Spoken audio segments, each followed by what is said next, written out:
తానే స్వయంగా చెప్పాడు, నేను డిగ్రీ అసంపూర్తిగా వదిలేశానని చెప్పినటువంటి తమ్మినేని సీతారాం గారు.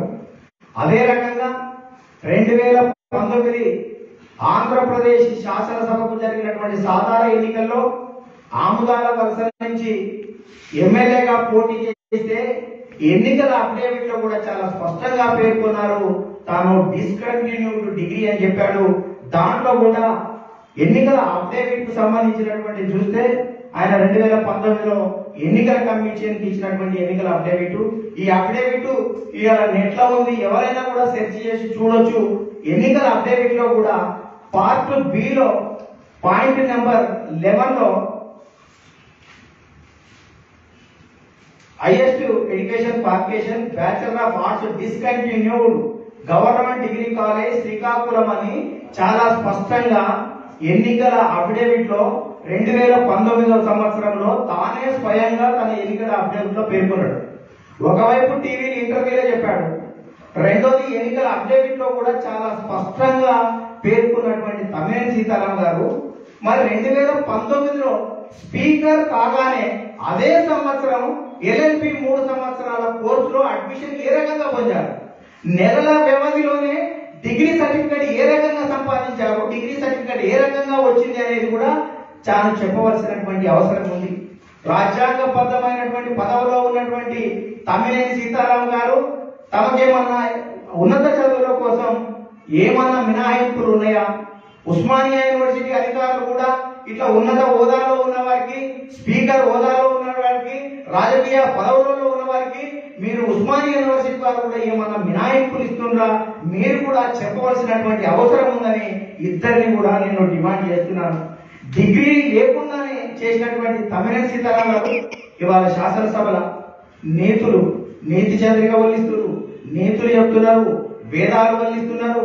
అనేక రకాలైనటువంటి శాసనసభలో జరుగుతున్న తీరును తాను తీవ్ర ఆవేదన చెందుతున్నట్టు, కలత చెందుతున్నట్టు, బాధపడుతున్నట్టు, ఈ స్థానంలో ఎందుకు కూర్చుంటున్నా అని ఆవేదన చెందుతున్నట్టు నిట్టూర్చి దాచేటువంటి తమ్మినేని సీతారాం గారు, ఇన్ని నీతులు చెప్పే తమ్మినేని సీతారాం గారు ఈ అనైతికమైనటువంటి పద్ధతిలో మీరు డిగ్రీ చేయకుండానే, డిగ్రీ అసంపూర్తిగా ఉండి డిగ్రీ మధ్యలోనే వదిలేసి LLBలో కోర్సులో అడ్మిషన్ పొందడం వరకు సమంజసం? ఇది మీకు నీతిగా అనిపిస్తుందా? ఇది ఎంతవరకు అనేది కూడా మీరు స్పష్టం చేయవలసినటువంటి అవసరం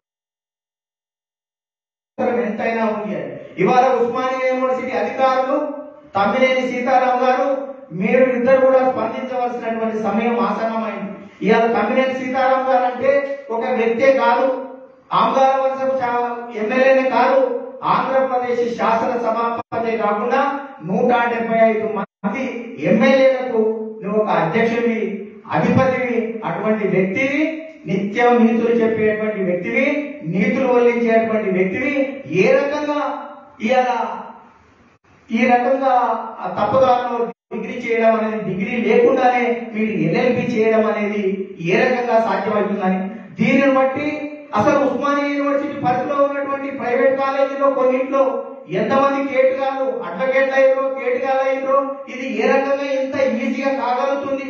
ఒక అత్యున్నతమైనటువంటి స్థానంలో ఉన్న వారే నిర్లక్ష్యంగా, ధైర్యంగా ఎవరు ఏమి చేయలేదనే ఉద్దేశంతో యథేచ్ఛగా డిగ్రీలు లేకున్నా అడ్మిషన్ పొందుతుంటే ఇంకా అసలు ఎన్ని వందల ఇటువంటివి ఇందులో ఏం జరుగుతాయి అనేది కూడా మనం ఒకసారి ఆలోచించవలసినటువంటి అవసరం ఉంది. అందుకనే ఈ వ్యవస్థ మీద సిట్టింగ్ జడ్జి తోటి విచారణ చేయించవలసినటువంటి అవసరం ఉంది. అసలు యూనివర్సిటీలో జరుగుతున్నటువంటి అవినీతి అక్రమాలు ఎన్నున్నాయో ఇంకా బయటికి రావాల్సినటువంటి అవసరం ఉంది. అందుకనే తమ్మినేని సీతారాం గారికి మీ దగ్గర ఉన్నటువంటి పట్టాలేమిటో, మీ చదువులేమిటో, మీ సర్టిఫికెట్లు ఏమిటో శాసనసభ సాక్షిగానో, మీడియా సమక్షంలోనో, ఇవాళ ప్రజా వేదికల ముందో, ఆంధ్ర ప్రజల ముందో నీ యొక్క నిజాయితీ నిరూపించుకోవాల్సినటువంటి అవసరం ఉంది. నిజంగానే మీకు డిగ్రీ ఉంటే ఇవాళ మీరు బహిర్గతం చేయవలసినటువంటి అవసరం ఉన్నది. అందుకనే దీని మీద తమ్మినేని సీతారాం గారు స్పందించాలని నేను ప్రధానంగా డిమాండ్ చేస్తున్నా. ఇవాళ స్పందించడం కోసం వెయిట్ చేస్తాను. తాను నిజాయితీ నిరూపించుకోవాల్సినటువంటి అవసరం ఉంది. ఏ రకంగా డిస్కంటిన్యూడ్ అయినటువంటి వ్యక్తి ఇవాళ అడ్మిషన్ పొందారో తేల్చడం కోసం ఇవాళ ముందుకు పోతుంది తెలుగుదేశం పార్టీ అని ఈ సందర్భంగా మనవి చేస్తూ ఇవి ఉస్మానియా యూనివర్సిటీ అధికారులను కలుస్తాం. ఇలా అందరినీ కూడా కలిసి ఈ జరిగేటువంటి వ్యవస్థలు లోపాలను మొత్తం బయటకు తీస్తాం. అసలు ఇలా ఏం జరిగిందని బయటికి రావాల్సింది ప్రధానంగా ఉన్నదని డిమాండ్ చేస్తూ తమ్మినేని గారు మీరు త్వరలోనే స్పందించి నా ప్రశ్నలకు మీరు సమాధానం చెప్పాలని డిమాండ్